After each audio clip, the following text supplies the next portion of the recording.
You are still watching Prime Edition. Now, Chapter 4 of the Constitution of Kenya provides for the rights of all citizens. These rights also speak to the persons living in the streets, commonly referred to as street families, and also assures of their security. As we mark the Street Children Day, Kamche Menza engaged various street families within the Central Business District and that face a myriad of challenges. As human rights organizations say, these need to look at the root causes of homelessness. A number of street families have found what they call a home. Some spend nights here.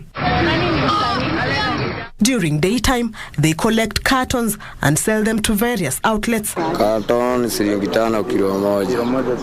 Tunaokota. Zinatupa kwa barabara na maoka. Naenda kwa duka unapeana kama ni mbao unabeba hiyo tako unakuja unachambua. Na bado ukichambua utaitoa hapo upeleke group. Kusukumia mtu mkoko, tunaenda msukumia. Yaani tu kulokota hivi tu kwa solaso tu. Kuna wenye wanaenda tu kufungulia tu makazi na kuna wenye wa kuomba bado. Sisi siku zote zinakuwa mbaya. Nitaenda mahali hivi uangukie maboksi hata carton 2 au 200 uende upime upate 300 yako ama 200. Some know their real homes, but some were born on these streets. Hapa ndio home. Na tujui mahali nyingine. Kama mimi nilijua hapa nikiwa na miaka 7. Sasa ina 32. Na mimi sijui shao kwetu.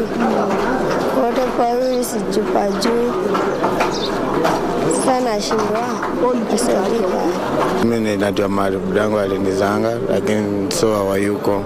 Hakuna mtu akunishika mkono. A myriad of challenges, however, abound, such as in cases where the society regards them as delinquent. Si tukilararara tuamke inabidi tutei. Juu kichwa inatukura, juu tumefukuzwa, hatujui tuende wapi. Geamba kata kama ni kazi tuwekee, hata kama ni kazi ya troli. Kama troli kaa ile kanisha hata kama ni watu wawili hapo itakuwa fiti. Au tena ndio sasa ndio tuweze kuchange life. Sasa ndio ujenge kwa biashara kako hata hiyo troli bado iko fiti ukipata kama 500. Tungesema tu acha vijana tu wa grow. Vijana amani. Juu kama uibi unafaa unaacha. Si chakula wote wanaiba. Wale wabaya na wale wazuri. Mary Mwende, a former street kid and now reintegrated with her family, says she is committed to raise the voice of those still on the streets. The most important thing for these people right now ni wapate shelter. Hata kama ni just a rescue center, mali wanaweza ikifika masaa fulani, wanaenda wanalala, wanaoga, mchana wanaendelea na mabiashara zao, Mungu atawabariki. But the Constitution defends their right, this including their security, as they seek shelter in the streets. The Kenya National Commission on Human Rights says individuals in the streets who violate the law should be reported the right way and crimes should not be generalized. You might look at them and because they are dirty, they are not well kept, there is a tendency to misinterpret their situation to mean they are there to cause harm, they are there to cause the criminal activities that is ongoing and so on.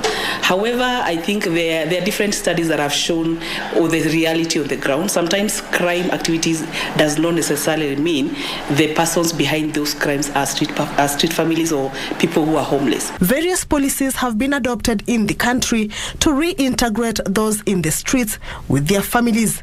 One of them is through the Streets Families Rehabilitation Trust Fund. Census will basically give an overview of the characteristics and the numbers, the figures of the street families in the country for purposes of planning and budgeting for them. And if you look at the Children's Act, for instance, the 2022 Act, it has brought in the protection that is needed for children in the streets. The law has identified such children as children in need of care and protection. KNCHR says its doors are open and street families can freely reach out to report any brutality cases. They can also reach out to us by SMS, by sending their SMS complaint to SMS number 22359. And in doing so, then we shall follow through and establish what is going on. Ulaga, as they call it, has been a home to many street families in Nairobi's CBD.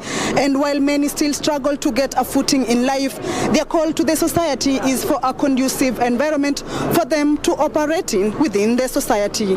Kamche Menza for Prime Edition in Nairobi.